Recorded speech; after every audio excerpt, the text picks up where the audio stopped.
আসসালামু আলাইকুম। আশা করি সবাই ভালো আছেন, সুস্থ আছেন।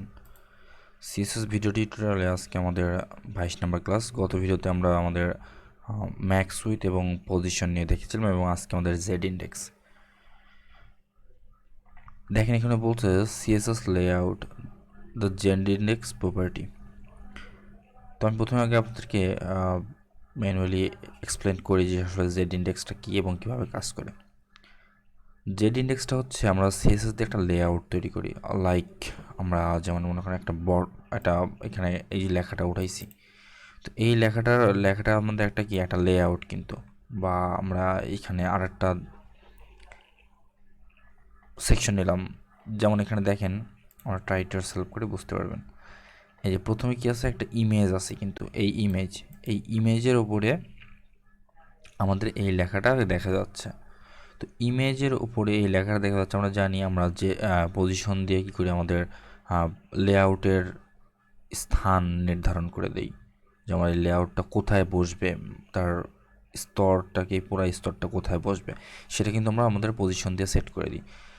আর জেড ইন্ডেক্সের কাজ যে আমরা কোনটার উপরে কোনটা উঠাইলাম এবং কোনটা কোথায় মানে কোনটা দেখা যাবে, কোনটা দেখা যাবে না, কোনটা নিচে থাকবে, কোনটা উপরে থাকবে, এইটা আমরা জেড ইন্ডেক্স দিয়ে বসাতে পারি। তো এখানে এটাই দেখতে পাচ্ছি যে যখন দেখেন এটা -1 দেওয়া আছে, এটা যদি আমি শুধু 2 দিয়ে রান করি, দেখেন এই ইমেজটা এখন উপরে উঠে আসবে। ইমেজটা উপরে উঠে আসছে এবং আমার কন্টেন্টগুলো নিচে চলে গেছে। এবং যদি এটা আমি 1 দেই সেক্ষেত্রেও এটা উপরেই থাকবে। কিন্তু যদি আমি এটা -1 দেই, তখন হয়ে গেল কি, আমার এটা ইনিশিয়ালি আমাদের থাকে, ইনিশিয়ালি জিরো থাকে। যখন আমি -1 দিলাম তখন জিরোর থেকে কিন্তু কমে গেছে। জিরোর থেকে যখন কমে গেছে তখন আমার জিরোটা অবশ্যই বেশি -1-এর থেকে, তখন এটা উপরে উঠে আসছে। তো জেড ইন্ডেক্স প্রপার্টি দিয়ে আমরা আসলে আমাদের প্রত্যেকটা এলিমেন্টের কোনটাকে আমরা উপরে দেখাবো, কোনটা নিচে দেখাবো, সেটা নির্ধারণ করতে চললাম। আমাদের কোডে যাই এবং কোড থেকে আমরা দেখতে চাই, আমরা গত ভিডিওতে আমরা এখানে পজিশন এবং ম্যাক্স-উইথ নিয়ে দেখেছিলাম। এখানে আমরা আজকে এটা 23 নাম্বার ক্লাস। তো আজকে আমাদের আসছে হচ্ছে Z index, CSS tutorial Z index.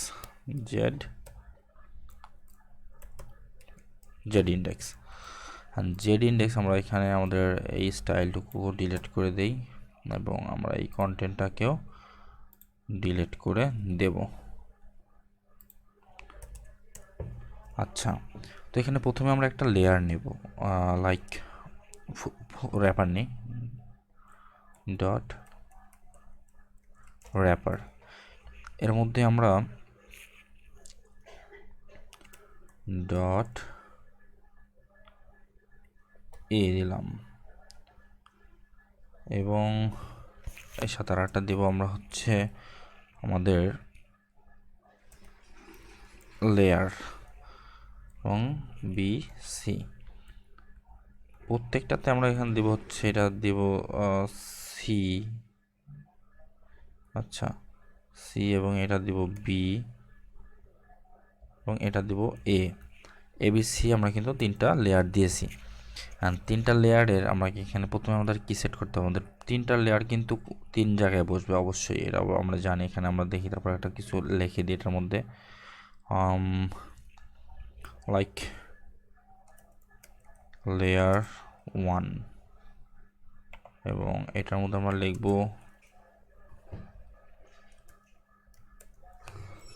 Layer 2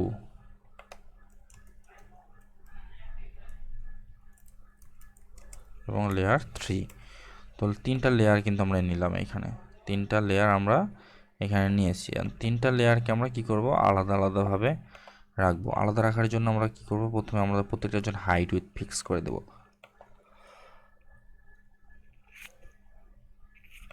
আমরা যেটা কমন ক্লাস, আমরা যেহেতু এটার মধ্যে হাইট উইথ ফিক্স করব, তার জন্য আমরা তিনটার সেম হাইট উইথ নেব। তার জন্য আমরা এখানে কি করলাম, প্রথমে তো লেয়ারটাকে ধরলো এবং লেয়ারে উইথ দিলাম 300 পিক্সেল এবং হাইটও দিলাম 300 পিক্সেল। তো দুইটা যখন আমরা 300 পিক্সেল দিলাম, প্রত্যেকটা কিন্তু 300 পিক্সেল করে হয়ে গেছে। এখন আমরা এই ABC যেটা আছে তার আমরা যখন দিব, এটার ব্যাকগ্রাউন্ড দেবো ব্যাকগ্রাউন্ড হ্যাশ ডিডিডি, এবং আমরা রেড কালার চুজ করে দিলাম, রেড। আর প্রত্যেকটা টেক্সট লাইন হবে centre margin auto, text line centre এবং মার্জিন অটো। আচ্ছা, লেয়ার 1, লেয়ার 2। আচ্ছা, লেয়ার 2 এ আমরা আর একটা কালার সেট করে দেবো, এটা কালার দেবো গ্রিন, ব্যাকগ্রাউন্ড হ্যাঁ ডিডিডি, এবং এটার কালার দিব আমরা গ্রিন। এবং আরেকটা আছে আমাদের যেটা আমাদের সি, তো সিতে আমরা দেব ব্যাকগ্রাউন্ড কালার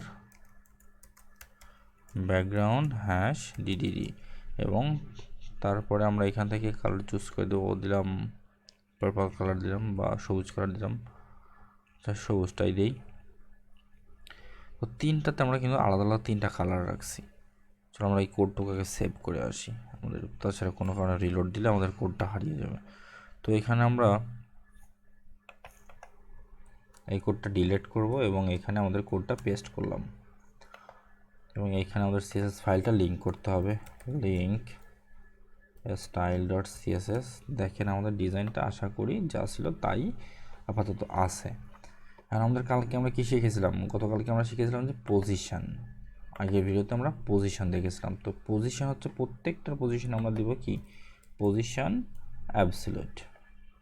আমি কি দেখতে পাচ্ছি যে পজিশন অ্যাবসলিউট দিতে আমার তিনটা কিন্তু সেম জায়গায় চলে গেছে, আমার তিনটা কিন্তু এখন একই জায়গায় আছে, বাট আমরা কিন্তু বুঝতে পারছি না যে কে আছে। তো এখানে কি লাস্ট যেটা মানে যেটা নিচে ছিল নিচেরটা সবসময় উপরে থাকবে, কারণ যে উপরে ছিল সে নিচে প্রথমে দাঁড়াইছে এবং তার উপরে আমাদের সেকেন্ডটা আসছে এবং তার উপরে থার্ডটা আসছে। তো যেটা সবার লাস্টে ছিল সেটা আমাদের ফার্স্টে মানে সবার উপরে দেখা যাবে। এখন কথা হচ্ছে আমরা এখানে পজিশন অ্যাবসলিউটকে আমরা পজিশন দিলাম তিনটাকে একই জায়গাতে, কিন্তু আমি নিচেরটাকে যেমন এখানে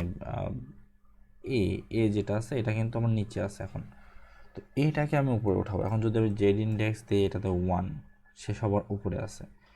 বা আমি এখন আচ্ছা একটু কমানো বাড়ানো করি,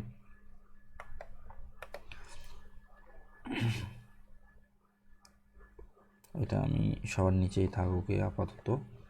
আমি এটাকে দেব মার্জিন লেফট,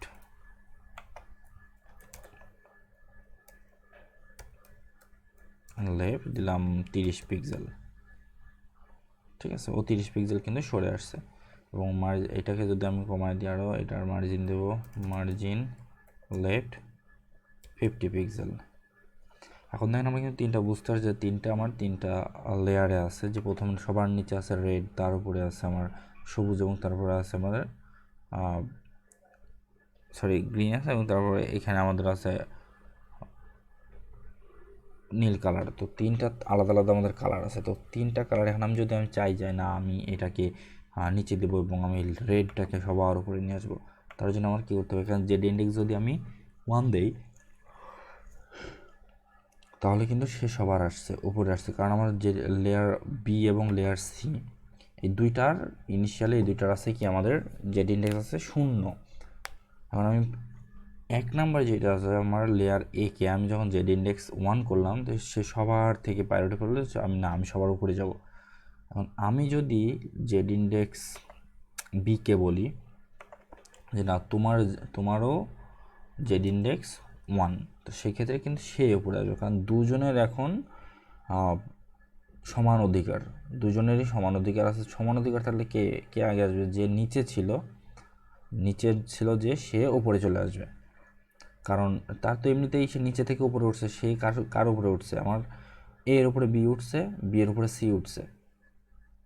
তো বি এর উপরে যখন সি উঠবে বা এ এর উপরে যখন বি উঠবে, তখন কিন্তু আমার যে উপরে যে উঠছে সে কিন্তু এমনিতেই ফার্স্টে থাকবে। এখন আমি দেখেন এখানে দিছি যে আমি এখানে জেড ইন্ডেক্স 1 করছি, এটাকে আমি 2 করে দিলাম 2, এবং আমি এটাতে দেবো জেড ইন্ডেক্স 3। আমাদের যা ছিল আবারও তাই হয়েছে। এখন আমি লেয়ার এ কে আমি উপরে উঠাবো না, আমি আমার লেয়ার এ কে আমি সবার উপরে উঠাই দেবো। যখন 3 দিলাম তখন কিন্তু আমার 2 এর উপরে উঠছে, এবং যখন 4 দিলাম তখন আমার 3টার উপরে উঠছে। এবং যদি আমি এটাকে বলি না, আমি একে 2 এ রাখবো এবং আমি আমার এটাকে আমি বাড়াবো, এটাকে আমি 3 করে দেবো। সে আবার যা ছিল তাই আছে এবং 4 করে দিলাম, সে আমার এইটার উপরে উঠছে এবং এটাকেও আমরা চাইলে কিন্তু আবার এইটার উপরে উঠাইতে পারবো। এই যে যখন আমি 4 দিলাম এটা, তখন 3 থেকে উপরে চলে আসছে। তো এইটাই পরে যখন আমি যাকে উপরে উঠাবো, আমি চাচ্ছিলাম যে আমার মনে করেন যে একটা 10টা আমার একটা ডিপের মধ্যে 10টা ডিপ কিন্তু থাকে, 10টা ডিপকে আমি একই এরিয়ার মধ্যে দেখাবো এবং একজনকে উপরে দেখাবো, একজনকে নিচে দেখাবো, একজনকে মানে আলাদা আলাদাভাবে দেখাবো, কাউকে দেখাবোই না, বা একজনকে আরেকজনের নিচে ঢোকাবো, দিয়ে আমরা একটা সুন্দর অ্যানিমেশন নিয়ে আসতে পারি। তো এইরকম করার জন্য আমাদের জেড ইন্ডেক্সটা প্রয়োজন এবং জেড ইন্ডেক্সটা অনেক বেশি ইউজেবল। যখন আপনি কাজ করবেন তখন অবশ্যই বুঝতে পারবেন। তো আশা করি বুঝতে পারছেন যে আমাদের জেড ইন্ডেক্সটা কী করা।